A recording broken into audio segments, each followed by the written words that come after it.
절입니다. 요한복음 6장 1절에서 15절입니다. 제가 봉독해 드리겠습니다.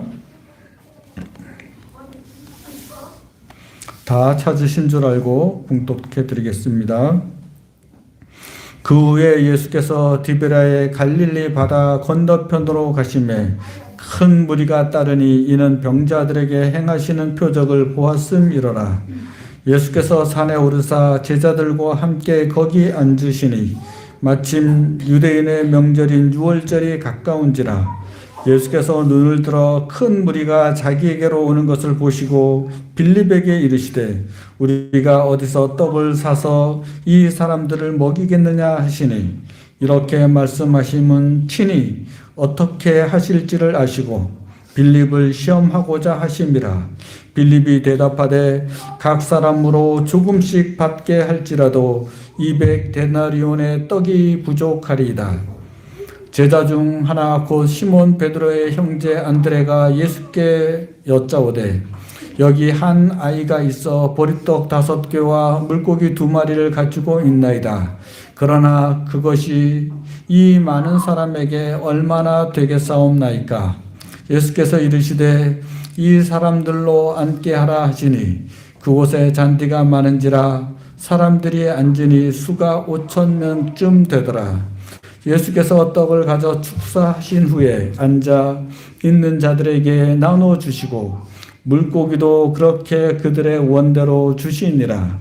그들이 배부른 후에 예수께서 제자들에게 이르시되 남은 조각을 거두고 버리는 것이 없게 하라 하심으로 이에 거두니 보리떡 5개로 먹고 남은 조각이 12바구니에 찼더라. 그 사람들이 예수께서 행하신 이 표적을 보고 말하되 이는 참으로 세상에 오실 그 선지자라 하더라. 그러므로 예수께서 그들이 와서 자기를 억지로 붙들어 임금으로 삼으려는 줄 아시고 다시 혼자 산으로 떠나가시니라. 아멘. 말씀을 받기 전에 기도합니다. 하나님 아버지, 이 시간 말씀을 저희가 마음에 새기는 시간을 갖고자 합니다. 주여 저희에게 교훈하시옵소서. 전하는 종을 붙들어 주시고 또 말씀을 마음으로 받고자 하는 성도님들의 마음도 주장하셔서 오로지 하나님의 진리만 마음에 잘 새겨지게 도와주옵소서. 종의 연약함을 하나님께서 담당하여 주옵소서. 종은 늘 어리석고 입술이 둔한 자이며 또 심지어 적은 것도 제대로 보지 못하고 또 전하지 못할 때도 있습니다. 주여 은혜를 더하셔서 하나님이 전하고자 하는 하나님의 마음들이 다 전달될 수 있도록 은혜를 더하여 주옵소서. 우리 주 예수 그리스도 이름으로 기도합니다. 아멘. 예, 우리가 다 아는 것처럼 오늘 성경 본문은 오병이어의 기적이 나와 있는 그런 성경 본문입니다. 그리고 오병이어의 기적이 일어나기 그 전의 일과 오병이어의 기적이 일어난 후의 일들을 기록하고 있습니다. 우리가 잘 아는 것처럼 오병이어의 기적은 오병, 떡이 5개고 이어, 물고기가 2마리이죠. 그것으로 말미암아 하나님께서 축사하심으로 말미암아 예수 그리스도께서 축사하심으로 말미암아 남자들만 따졌을 때 5,000명 정도. 그러니까 우리가 생각할 때 10,000명 이상이 되는 사람이 먹고 12광주리가 남았다 하는 것이 오병이어의 기적이죠. 우리가 그것들은 어릴 때부터 많이 들어서 잘 알고 있습니다. 이 오병이어의 기적을 두고 일어난 그 전후 관계를 오늘 살펴보려고 합니다. 우리가 알고 있는 이 배경은 6장 1절과 2절을 보게 되면 이렇게 기록하고 있습니다. 그 후에 예수께서 디베라의 갈릴리 바다 건너편으로 가시매 큰 무리가 따르니 이는 병자들에게 행하시는 표적을 보았습니다. 다시 말하면 이것은 갈릴리에서 그 갈릴리 바다라고 하는 곳. 실제로는 우리의 개념은 바다가 아니죠. 아무리 커도 소금기가 없으면 우리는 강이라고도 말하고 또 호수라고도 말하죠. 그래서 우리 입장에서는 호수인데 너무 커서 크면 또 바다라고 하는 이스라엘 백성의 사고방식이죠. 작으면 호수고 크면 바다고. 그래서 때로는 호수라고 부르기도 하고 바다라 그렇게 또 부르기도 합니다. 갈릴리 호수는 대략 북쪽에서부터 남쪽까지 따지면 어느 정도가 되냐면 23km 정도가 됩니다. 그리고 이제 강폭이 있잖아요. 그 강폭 중에서 제일 넓은 곳을 보면 13km 정도가 돼요. 그래서 전체 면적은 전체 그 둘레를 보면 53km 정도가 돼요. 하면 폭을 13km라고 했잖아요. 그러면 여기서부터 어디까지가 한 13km가 될까요? 이정년 집사님 댁은 한 3km가 좀 될까 말까 한 것 같은데. 예? 예, 여기서 제가 내비게이션으로 대강 찍어 봤더니 소양댐 정도는 가야 될 것 같더라고요.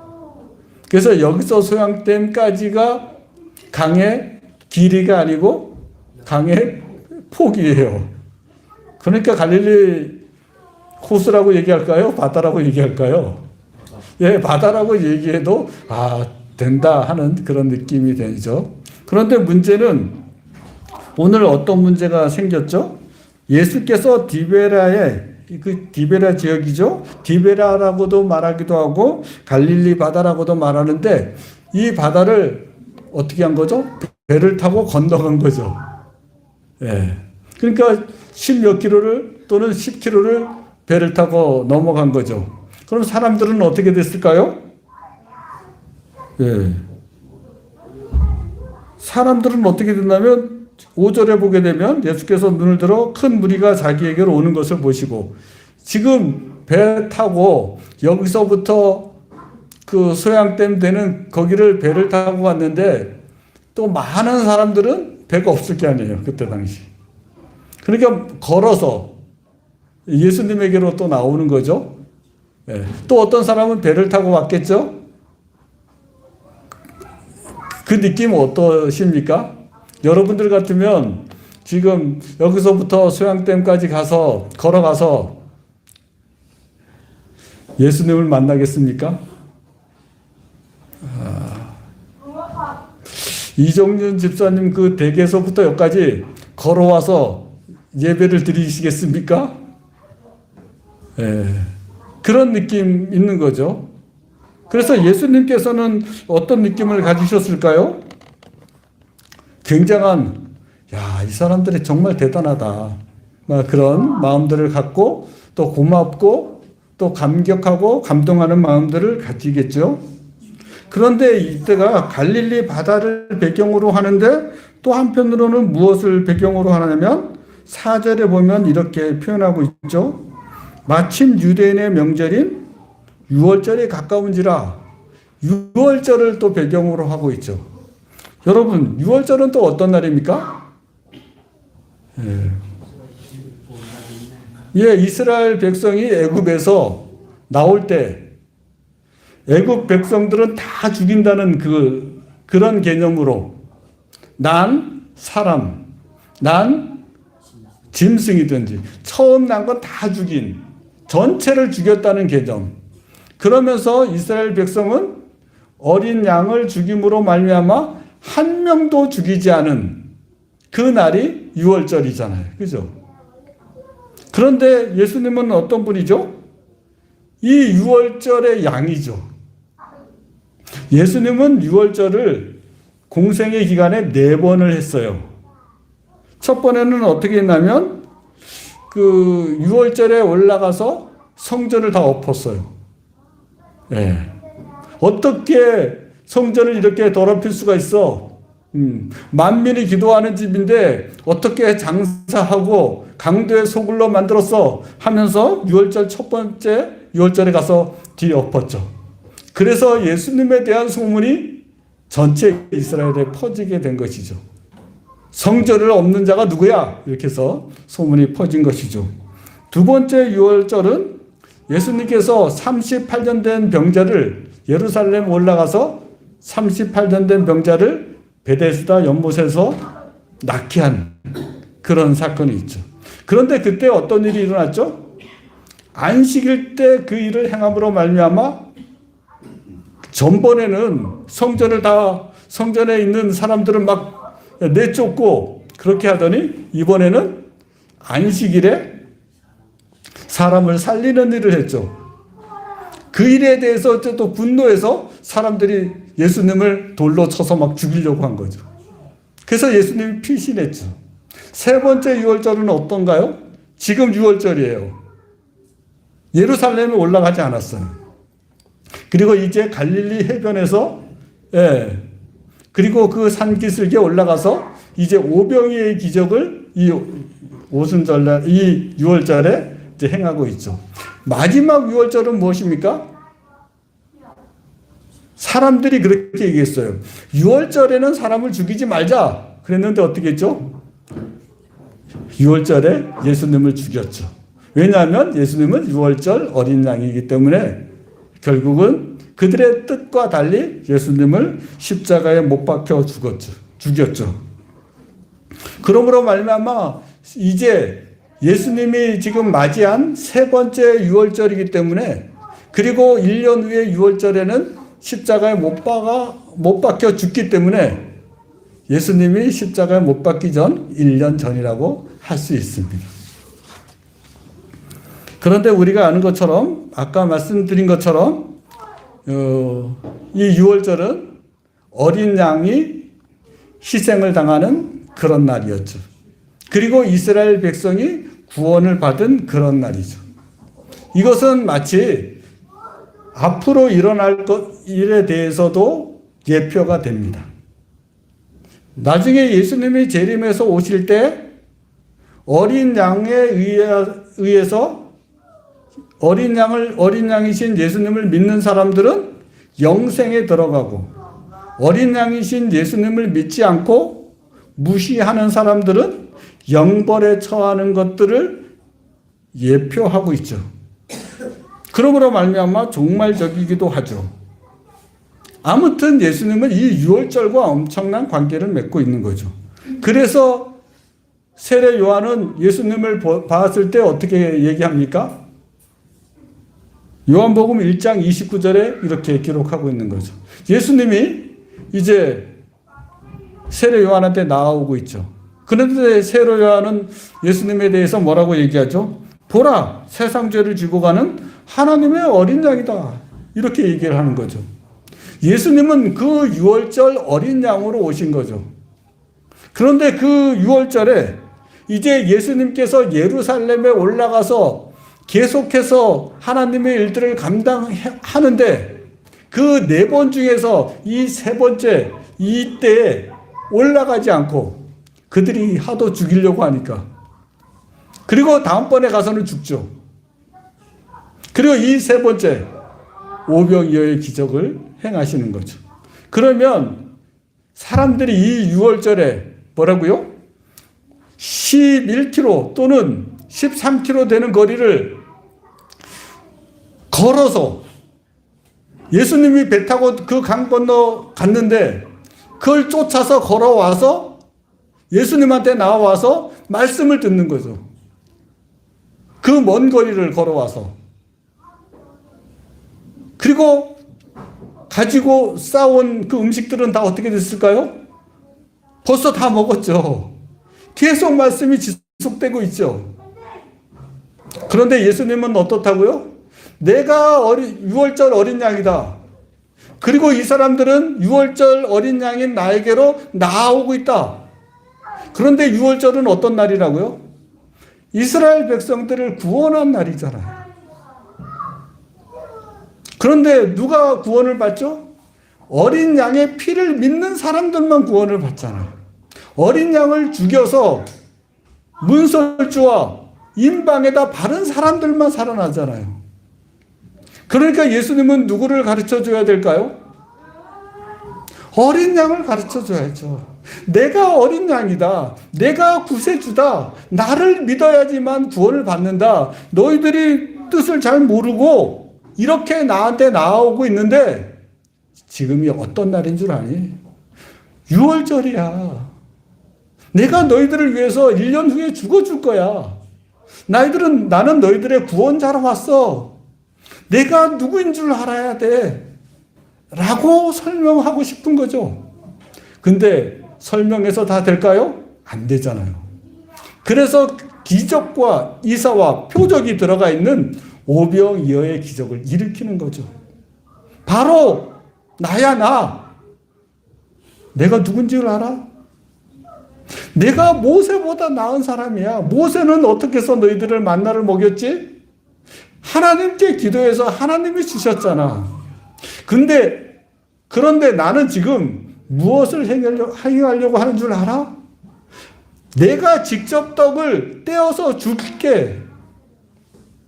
모세는 하늘에 기도해서 하나님이 주셨잖아.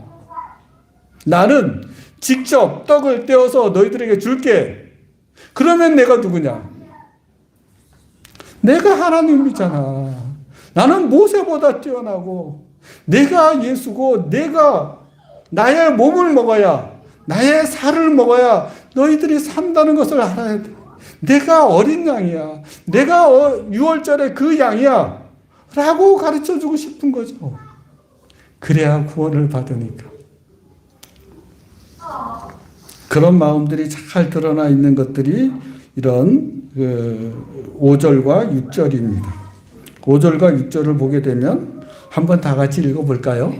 시작. 들어 큰 무리가 자기에게로 오는 것을 보시고 빌립에게 이르시되 우리가 어디서 떡을 사서 이 사람들을 먹이겠느냐 하시니 이렇게 말씀하시면 친히 어떻게 하실지를 아시고 빌립을 시험하고자 하십니다. 여러분, 빌립을 시험하는 게 눈에 보이십니까? 아니면 주님이 어떻게 하실지 그게 눈에 보이십니까? 예, 주님이 어떻게 하실지 그걸 드러내고 싶은 거예요. 나는 지금 오병이어의 기적을 일으킬 거야. 나는 모든 사람을 먹이는 일들을 기적을 보일 거야. 표적을 보일 거야. 그러면 내가 누구인 줄 사람들은 알아야 돼. 나는 6월절 어린 양이야.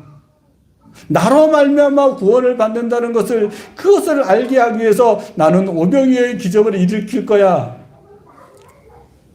빌립, 너 그거 알지? 하고 물어보고 싶은 거죠. 그리고 이제 물어보는 거죠. 빌립, 이 사람들을 어떻게 먹일까? 이 시험에 통과하길 바라고 시험을 냈을까요? 이 시험에 떨어지길 바라고 시험을 냈을까요?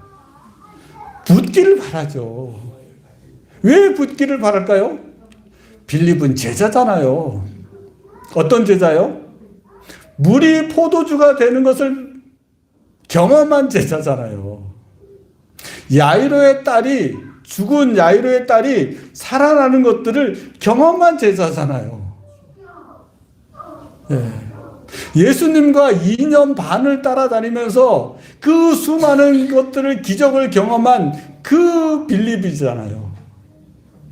그러니까 예수님은 빌립이 통과할 줄 알고 그렇게 시험을 했죠. 그런데 그 결과는 어떻게 됐습니까? 아이고, 떨어졌어요. 그 시험에 떨어졌어요. 어떻게 하죠? 안타깝게도 빌립이 그 시험에 떨어졌습니다. 어떻게 떨어졌냐면 이렇게 대답을 했습니다. 7절에 보면 빌립이 대답하되 각 사람으로 조금씩 받게 할지라도 200데나리온의 떡이 부족하리다. 주님, 왜 물어보십니까? 안 됩니다. 불가능합니다. 이렇게 대답함으로 말미암아 떨어진 거죠. 예수님을 전지전능한 하나님, 귀신을 내쫓은 예수님, 그리고 사람도 살리신 예수님, 물을 변하여 포도주를 만드신 예수님, 그 경험을 토대로 주님께서 하시겠죠. 주님이면 모든 게 가능하다는 것 이미 경험했습니다. 왜 물어보십니까? 주님께서 기적을 행하시고 모든 것들을 먹이실 것 아니십니까? 라고 했으면 얼마나 좋았을까요? 예. 그런데 아이고, 돈이 없어요. 예. 무슨 수로 다 먹입니까? 라고 말을 함으로 말미암아 이제 떨어졌죠. 예. 예수님이 이렇게 말할 때 그의 마음을 알아주는 제자가 있다면 얼마나 좋을까요? 여러분들은 어떻습니까? 여러분들은 예수님이 이런 시험을 하면 통과할 수 있을까요? 네. 이럴 때 아멘 하면 소리가 나오면 또 얼마나 좋을까요? 네. 저도 얼마나 좋고 또 예수님도 얼마나 좋을까요? 그런데 벌써부터 네. 그러면 빌립만 통과를 못했을까요? 아니면 다른 한 제자도 통과를 못했을까요? 안드레가 나옵니다. 안드레는 조금 나은 것 같이 보여요. 네. 그러면서 쓱 봤어요. 근데 은열이 같은 작은 아이가 떡 5개와 물고기 2마리를 딱 예수님이 딱 이렇게 설교하시는 거 보니까 오늘 목사님 설교는 길어. 네. 하고 음식을 남겨둔 거죠. 조금씩 먹고. 네. 그런데 안드레가 그걸 봤어요. 다른 사람들은 벌써 다 먹고 없는데 그 아이에게 보니까 떡 5개와 물고기 2마리가 있습니다. 그렇게만 했으면 얼마나 좋았을까요? 근데 거기에다가 무엇을 덧붙이죠? 뒤에다 왜 그런 말을 덧붙이는지 모르겠어요. 그러나 하고 덧붙였어요. 그것이 이 많은 사람에게 얼마나 되겠사옵나이까? 예, 비슷하죠. 예, 빌립이나 안드레나 똑같은 걸 경험했는데도 불구하고 예수님의 시험을 통과하지 못하고 있습니다. 예, 여러분들이 잘 통과했으면 좋겠다고 생각하는데 여러분들이 대답이 없으신데 본문에 나오는 사람들은 제자라고 할지라도 그리고 그 무리라고 할지라도 어떤 시대죠? 성령을 받지 못한 세대잖아요. 그죠? 그런데 우리는 어떤 세대죠? 성령을 받은 세대잖아요. 그러면 이런 시험을 넉넉히 통과해야 될 것 같은데 통과할 수 있습니까? 하니까 여러분들이 그냥 웃죠. 그리고 저도 웃고 있습니다. 네, 참 약간은 안타깝고 계속 설교를 해야 될지 모르겠지만 그럼에도 불구하고 준비한 말씀을 계속해서 이렇게 살펴보도록 하겠습니다. 한번 생각해 보십시오. 빌립과 안드레가 왜 시험을 통과하지 못했을까요? 예수께서 하실 것을 생각을 못했겠죠. 예수님을 보지 않고 자기의 머리를 굴린 거죠. 자기의 이성을 생각한 거죠. 그래서 신앙이라고 얘기하는 것은 예수님을 믿는 거예요. 자기가 생각한 그 가치관, 자기가 생각한 이성의 한계, 그것을 뛰어넘어야 예수님을 정말 믿는구나. 이제 그게 되는 것이죠. 그러므로 말미암아 우리들은 어떻게 하면 신앙을 가질까 할 때 어떤 생각을 해야 되죠? 내가 이성적으로 생각하는 것들을 예수님을 믿고 넘어설 수 있을까? 이렇게 생각하는 거죠. 의사는 이렇게 치료해야 돼. 내가 생각해도 그게 맞아. 하는데 아니지. 예수님은 전지전능하시지. 예수님은 우리를 사랑하시지. 예수님은 기적을 베풀어 주시는 분이지. 하고 믿고 기도하는 사람이 믿음 있는 거죠. 네, 그런 것들을 돌파하는 게 맞죠. 그런데 한번 생각해 보십시오. 여러분들에게 물어봤더니 여러분들은 그러면 빌립과 안드레와 같지 않고 그 시험을 통과할 수 있습니까? 했더니 웃었죠. 네. 지금이라도 다시 대답할 수 있습니까? 하고 아주 개미 같은 소리가 들렸으나 저는 천둥같이 들렸습니다. 그의 소리가 겨자씨만하라고 할지라도 이 산을 들어서 바다에 빠뜨릴 것입니다. 그런데 이렇게 하나님의 말씀을 믿음을 촉구하는 말이 나올 때 사람들은 웃죠. 왜 웃을까요? 이스라엘 전통이기 때문에 그렇죠. 하와가 아니죠. 사라가 그랬죠. 너 내년에 아들 줄 거야. 하고 웃었죠. 복잡한 마음을 가지고 웃었죠. 잘 안 믿는 마음을 갖고 웃었죠. 그런데 결국은 하나님이 그것을 변해서 웃게 하셨죠. 그러면 한번 생각해 보십시오. 지금 무리들도 그렇고 한편으로 이 제자들이 시험에 통과하지 못했어요. 그러면 예수님이 어떻게 할까요? 시험에 통과하지 못했으니까 오병이어의 기적을 베풀지 말까요? 그러는 법은 없죠. 오병이어의 기적을 오히려 시험을 통과하지 못한 사람에게 기적을 베풀어 주죠. 사라가 웃었는데 오히려 하나님께서는 그에게 아들을 주시죠. 이삭을 주죠. 그리고 네가 웃었다 하고 이삭 이렇게 이름을 붙이라고 하죠. 다시 말하면 빌립과 안드레가 시험을 통과하지 못했음에도 불구하고 오병이어의 기적은 베풀어 주시죠. 그러면 한번 생각해 보십시오. 오병이어의 기적을 통과한 다음에는 믿음이 생겨야 될까요? 그리고 그 후에 모든 사람들은 믿음을 가져야 될까요?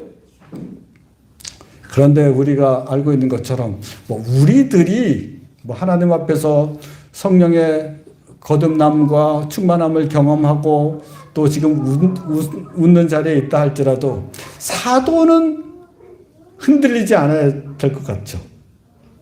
근데 사도 바울의 경험을 보게 되면 어떻죠? 이렇게 기록하고 있죠. 우리가 잘 아는 것처럼 데살로니가에서 이렇게 말하고 있죠. 항상 기뻐하라. 쉬지 말고 기도하라. 범사에 감사하라. 그리고 나는 늘 주 안에서 항상 기뻐한다. 나는 항상 즐거워한다. 이렇게 말을 하죠. 근데 사도 바울이 항상 그렇게 즐거워하고 기뻐했을까요? 성경을 알면 안 그렇죠. 로마서 7장 24절을 보게 되면 어떻게 기록하고 있습니다. 어떻게 기록하고 있습니까? 로마서 7장 24절입니다. 앞에 다 나오죠. 우리 김강호 집사님들이 이렇게 수고해서 이렇게 해주시는데 설교 잠시 중단하고 고맙습니다. 네, 한번 박수를 쳐드릴까요? 설교 중에 아무튼 다 같이 한번 읽어보겠습니다. 시작. 나는 공고한 사람이로다. 이 사망의 몸에서 누가 나를 건져내리랴. 탄식하고 있잖아. 그렇게 성령의 충만함을 입고 사도로 부르심을 입었다 할지라도 우리가 주께서 시험할 때 늘 아멘 하지 못하고 웃은 것처럼 사도 바울도 그렇게 하나님 앞에서 자기도 기뻐하고 또 늘 기뻐하는 사람이지만 실제 긴 신앙의 여정에서는 탄식할 때가 많은 거죠. 그러므로 말미암아 여러분들의 탄식이나 여러분의 웃음도 다 정상이죠. 그러면 그것으로 인하여서 너네들에게 내가 은혜를 안 베풀겠다? 그런 일은 없는 거죠. 그럴수록 하나님께서는 어떻게 하시죠? 예수님처럼 오병이어의 기적을 베풀어 주시죠. 예. 그게 하나님의 은혜죠. 예. 예수님의 은혜이시죠. 그래서 이제 그 기적이 일어난 다음에 이제는 그 사람들이 신앙이 반듯하게 섰습니까? 14절은 뭐라고 증언합니까? 그 사람들이 예수께서 행하신 이 표적을 보고 말하되 이는 참으로 세상에 오실 그 선지자라 하더라. 여러분 이 말을 들었을 때 여러분 와, 이 사람들이 신앙이 좋구나. 예수님을 이제 선지자로 알아보는구나. 이렇게 생각이 드십니까? 그렇지 않죠. 예수님은 이 소리를 들었을 때, 이 말들을 들었을 때 예수님은 산으로 도망하시죠.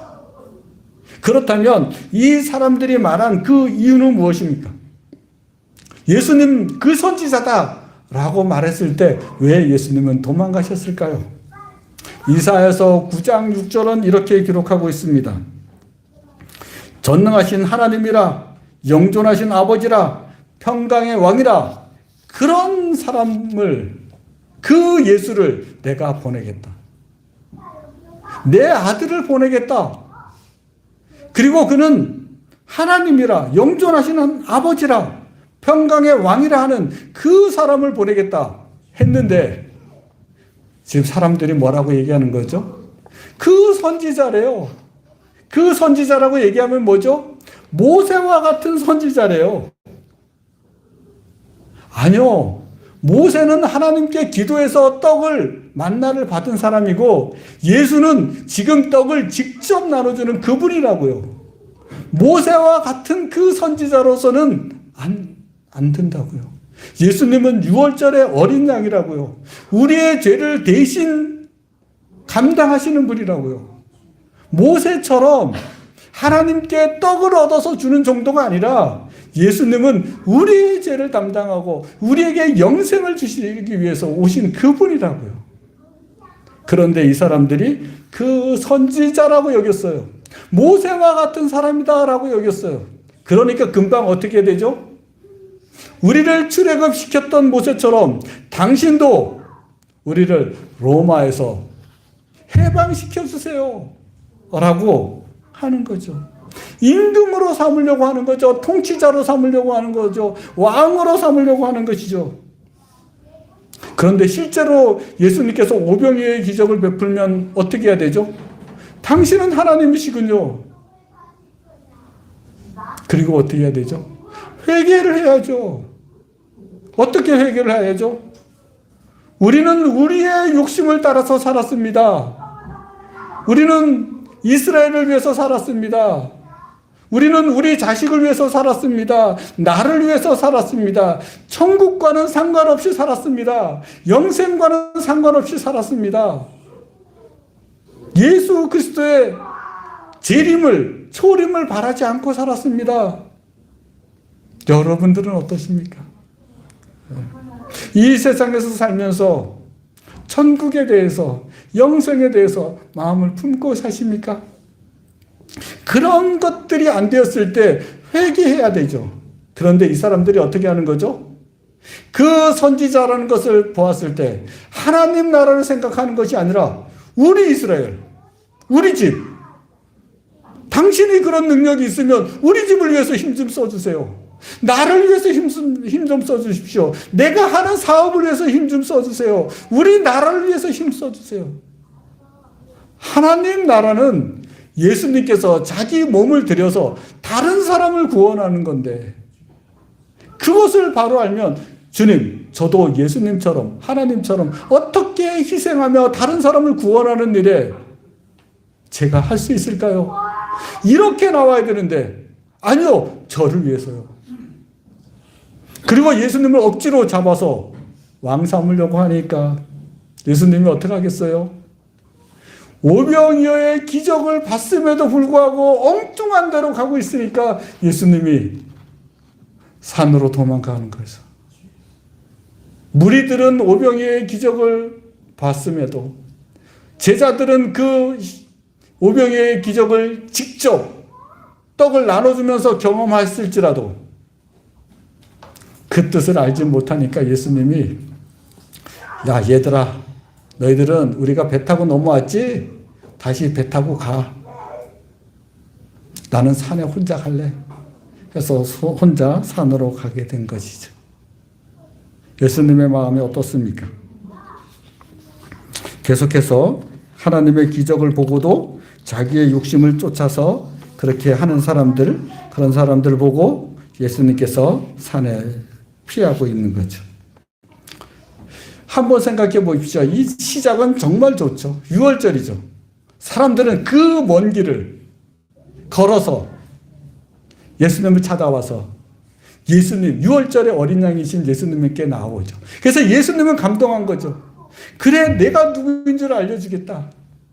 그리고 이들이 잘 믿고 이제 천국과 이 세상에서 왕 노릇하면서 하나님의 뜻을 펼치면 되겠다 라고 생각하고 그 일들을 베풀어 주죠.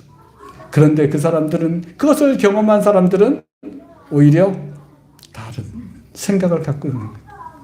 그러면 여러분 한번 생각해 보십시오. 여러분들도 일주일 생활하다가 또 예수님이 좋아서, 하나님이 좋아서 또 이렇게 오셨잖아요. 그죠? 무엇을 바라고 오셨습니까? 그리고 또 무엇을 행해야 되겠습니까? 그걸 생각해 보셔야죠. 하나님이, 예수님이 여러분들에게 무엇을 가르쳐 주고 무엇을 주기 위해서 이렇게 종을 세웠을까요? 영생을 선물하고 거룩을 선물하고 의를 선물하고 자기를 위해서 사는 것이 아니라 다른 사람을 위해서 살다가 결국에는 영생과 천국을 선물하기 위해서 여러분들을 부르시지 않았습니까? 그렇게 마음이 일치되지 않으면 어떻게 될까요? 열심히 십몇 킬로를 예수님을 향해서 쫓아가도 예수님이 도망갈 수밖에 없어요. 네. 이런 비극은 없어야 되잖아요. 누구를 좋아해서 그 사람을 좋아하는데 그 사람이 자꾸 도망가면 안 되잖아요. 그러한 일들이 오늘 일어난 거죠. 그게 오늘 읽은 본문의 끝입니다. 여기서 이렇게 끝난 것들을 하고 설교를 마쳐야 될까요? 아쉽죠. 예. 오늘 본문을 다 읽지 않았지만 여러분들이 아는 것처럼 여기서 성경 본문은 끝나지 않습니다. 예수님께서 제자들을 먼저 보냈죠. 근데 제자들이 어떻게 됐죠? 그 밑에 성경 구절을 보면 바로 나와요. 또 여러분들이 아시는 것처럼 제자들이 이제 배 타고 가요. 그런데 풍랑을 맞아요. 그래서 완전히 죽을 맛이죠. 예수님은 지금 어떻게 하셨다고요? 이 무리들도 잘 모르고 제자들도 시험에 통과하지 못하니까 하나님 이것은 어찌 된 일입니까? 저는 이제 1년 있다가 하나님께로 돌아가야 되는데 하고 산으로 가서 기도하고 있는데 제자들이 풍랑을 맞아서 고생하고 있는 거예요. 그러면 이렇게 할까요? 그래, 시험에 떨어지더니 그래, 풍랑으로 고생 좀 해봐라. 이렇게 하시겠습니까? 예수님이 얼마나 급했는지 아십니까? 그냥 무리를 막 달려서 왔어요. 무리를 달려서 갔어요. 예? 그 넓은 호수를, 넓은 바다를 막 뛰어가셨어요. 예. 그리고 어떻게 했어요? 그 제자들을 돌보신 거죠. 바다를 잠잠케 했죠. 바람을 잠잠케 했죠. 예. 한번 생각해 보십시오. 제자들에게는 이런 은혜를 베풀었어요. 그러면 이 무리들에게는 오병이어의 기적 말고 또 어떤 은혜를 베풀었을까요? 이 사람들이요. 이렇게 기적을 맛본 이 사람들이 나중에 어떻게 하는 줄 아세요? 우리 다 알잖아요. 제사장들한테 속아 넘어간 건 있어요. 그런데 결국 어떻게 했어요? 빌라도가 제안을 하잖아요. 예수를 풀어줄 수 있다. 그리고 강도인 바라바를 풀어줄 수 있다. 너네가 선택하면 그거 들어줄게. 했더니 어떻게 했어요? 모여서 예수를 죽이고 바라바를 풀어달라. 그렇게 다 외쳤어요. 그런데 예수님께서는 어떻게 하셨어요? 그들을 위해서 십자가에 지시잖아요. 그들의 구원을 위해서 십자가에 죽으시잖아요. 그리고 그 사람들이 나중에는 어떻게 돼요? 다 회개하고 돌아와서 예수님을 믿는 거죠. 어떤 면에서 예수님은 살아계실 동안에 그 제자들에게도 이렇게 하고도 제자들이 알지 못해요. 죽고 부활해도 알지 잘 못해요. 오순절이 와야지 그때 좀 나아져요. 그리고 오순절 성령이 와서 이렇게 했어도 바울과 같은 사람 보면 또 우리를 봐도 중간중간 탄식해요. 시험에 넘어져요. 예수님이 보기에는 여전히 부족해요. 그럼에도 불구하고 예수님은 어떻게 하신다는 거죠? 그럼에도 불구하고 하나님은 어떻게 하신 거죠? 예수를 죽여서라도 그리고 어떤 실망이 있다 할지라도 급히 달려간다고요. 그 제자가 풍랑을 맞이하면 또 그들이 돌변해서 바라바를 구하고 자기를 십자가에 내어준다고 할지라도 자기는 여전히 그 사람들을 위해서 사랑한다고요. 누가 그럴까요? 여러분들은 경험했잖아요. 머리가 힐 때까지. 여러분들의 자식들이 그러지 않았습니까? 그거 하고 있잖아요. 예. 그러므로 하나님은 이렇게 말씀하신 거죠. 내가 오늘날 너를 낳았다. 내가 너의 부모야. 내가 너의 아버지야. 너희들도 그렇게 하고 있잖아. 나도 그렇게 해. 그러면 나를 좀 믿어줄 수 있겠니? 나는 정말 사랑과 은혜가 풍성하단다. 진리대로 하지 않는단다. 시험에 떨어졌다고 은혜를 베풀지 않는다. 언제든지 나는 사랑한다. 조금 마음이 아파서 내가 산으로 잠시 피신할 수는 있다. 그런데 너희가 풍랑을 당하면 내가 어찌 거기서 있겠느냐. 내가 무리를 달려가지 않았느냐. 어려움을 만날 때 기도해. 마음이 상해도 내가 달려갈게. 하는 것들이 예수님의 마음이시잖아요. 이런 사랑을 가진 예수님. 이것을 우리는 어떤 단어로 표현하면 좋을까요? 은혜죠. 예. 부모님의 은혜하는 것처럼 하나님이 은혜로우신 분이죠. 그러므로 말미암아 하나님은 은혜로우신 분이구나. 늘 예수님은 은혜로우신 분이구나. 내가 잘못했다고 나를 징계하시는 분이 아니구나. 오병이어의 기적을 베풀기도 하고 수많은 무리를 걷는 그런 기적을 베풀므로 인해서 조금 더 믿게 하고 예수가 누군지 알게 해서 결국 예수는 어린 양이라는 것을 알게 해서 우리를 위해서 희생하고 우리를 구원하실 분인 것을 알게 해서 그 천국의 영생에 다 이르게 하는 것이 예수님의 목표구나. 하나님의 목표구나. 라는 것들을 마음에 새기고 혹여나 여러분들이 실수로 또는 범죄로 한다 할지라도 예수님의 이 은혜를 붙들고 다시 해야지 이렇게 했으면 좋겠습니다. 죄를 했다고 내가 기죽지 말고 다시 해야지. 제자들도 그랬는데 하고 다시 이 아침에 선행을 다짐하고 의를 다짐하고 바른 것들을 다짐하고 성령께서 하시는 것들을 또 다시 한번 마음에 새기는 여러분들이 되기를 간절히 바라고 축복합니다. 기도하겠습니다. 하나님 아버지, 우리들은 비록 많이 넘어진다 할지라도 은혜로우신 우리 삼위일체 하나님을 믿고 계속해서 나아갑니다. 주여, 우리를 복되게 하옵소서. 마침내 영광의 자리에 이르게 하옵소서. 그렇게 하실 줄 믿습니다. 감사합니다. 우리 주 예수 그리스도 이름으로 기도합니다. 아멘.